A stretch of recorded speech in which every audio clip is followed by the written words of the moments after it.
السلام عليكم ورحمة الله وبركاته. أه أقول لك إيه، لو أنت ملتزم في عينيهم مش هيستغربوا أي حاجة أنت بتعملها، ولكن المشكلة اللي أنت بتبقى مقضيها عربادة في كل حاجة ومفيش التزام وخروجات وصحاب وكلام وسماع أغاني وخروج سينمات، وبعد كده يجي يقولوا لك أنت مش هتيجي فرح ابن عمك، تقول لهم لا لا لا لا أصلا موسيقى وحرام وبتاع مش عارف إيه. دي المشكلة. فالموضوع بيبقى باين. فرأيت من اتخذ إلهه هواه. دي المشكلة.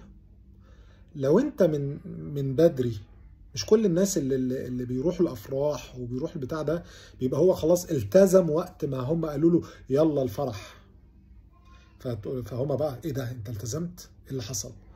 انما اللي بيبقى حصل في الحقيقة ايه؟ بيبقى حصل يا اما مفيش التزام يا اما مفيش بر وتواصل. فالناس يا مش عارفة انك انت ملتزم يا انت مش ملتزم.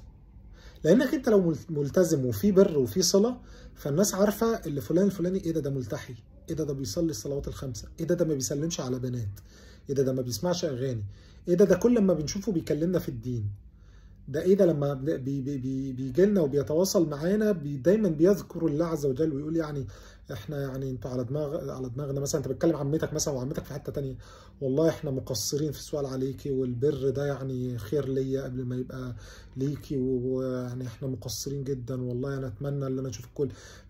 وتلاقيك مثلا تلاقيك ملتزم، فلما تيجي مثلا يقول لك فرح ابن عمتك هتقول لهم ان شاء الله الفرح مش مختلط، فيقول لك لا والله يا ابني ده مختلط. تقول لها يا عمتي بقى، ما انت عارفه يا عمتي ما مالناش احنا في الكلام ده، يعني اختلاط، وبرضه انت عارفه الرجاله والستات والموضوع لا يخلو من هزار، كلمه كده كلمه كده تبرج بتاع، وانت عارفه احنا مش قد الذنوب يا عمتي، يعني ما حدش عارف هيموت امتى، والف مبروك والله وانا اتبسطت له جدا وبتاع مش عارف ايه، بس سامحيني انت عارفه يعني ايه اللي انا ماليش في القصص دي، وهتلاقيها بتتقبل عادي جدا. انما تاني هي اصلا بتلاقيك انت عيل، انا اسف يعني هي ما تعرفش عنك حاجه، وفجاه واحده الشيخ منصور بيقول انا مش هحضر الفرح. ايه ده لسه ماشي، انا شايفاه ماشي مع البت امبارح، فايه هو جه عندنا استشيخ ولا ايه؟ فانت الحقيقه بتقول انك انت المفروض تبقى ملتزم وباين انك ملتزم، ملتزم وباين انك ملتزم، والناس عارفه انك ملتزم.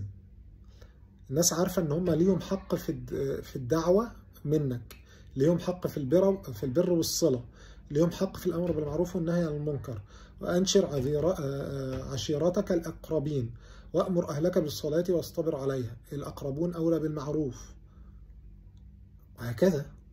فلما بعد كده تيجي تك تك كله تمام، يقولوا لك يا تاني يا عمتي انت اختلاط، وانت عارفه بقى الرقص والزفه، واحنا مش الدقن مش ما تمشيش مع الكلام ده يا عمتي. فانا يعني ان شاء الله هزوره قبلها باسبوع واتصل بيه ابارك له، وان شاء الله هديته عندي، وان شاء الله كده. لو دي اتظبطت هتلاقي كل حاجه اتظبطت، وده كان بيحصل معايا شخصيا، حتى لو انا كان فيها معاصي، ولكن انا الظاهر ليهم اللي انا انسان الكلام ده ما ينفعنيش، بعيدا عن اي حاجه بقى انت ملتزم مش ملتزم، الكلام ده ما ينفعنيش.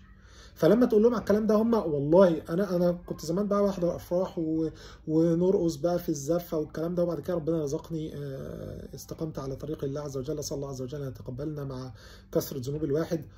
والناس بقت عارفه احمد ايه ده التحى، احمد بيجي القعدات ما بيقعدش الستات على الرجاله، بيروح يقعد جنب الرجاله، الست بتيجي تسلم عليه تلاقيه ما بيسلمش، تيجي تقول له ايه ده هو انت من اللي ما بيسلموش؟ لا معلش يعني مش عارف ايه.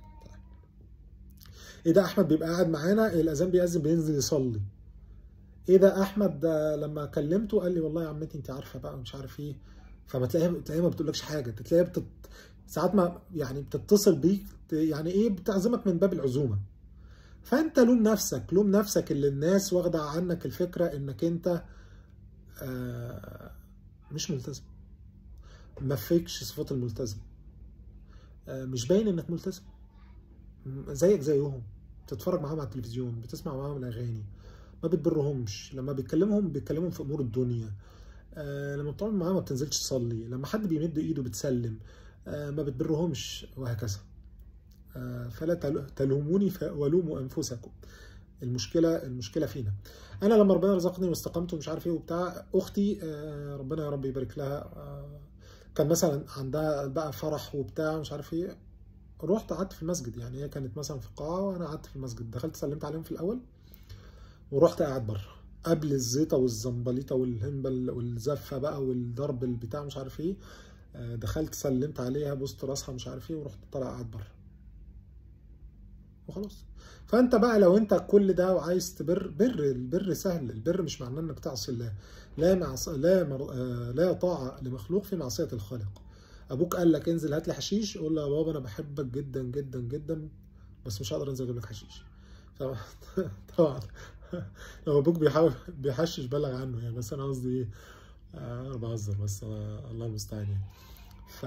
فده البر انك ويبقى بقى دايما في دماغك ايه، دايما في دماغك قول النبي صلى الله عليه وسلم: ومن ارضى الله في سخط الناس رضي الله عنه وارضى عنه الناس.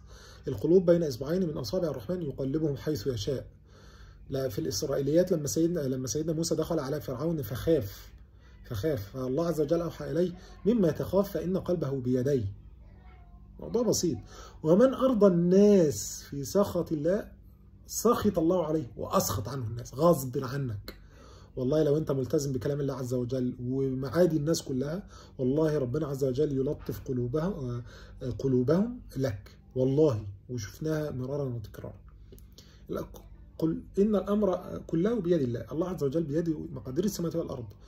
لو اراد اللي هو يحرك الدنيا زي قاتل 100 نفس، حرك الارض عشان انت تتوب، عشان انت تنجو، عشان انت تدخل الجنه، والله ربنا يفعل وقد فعل.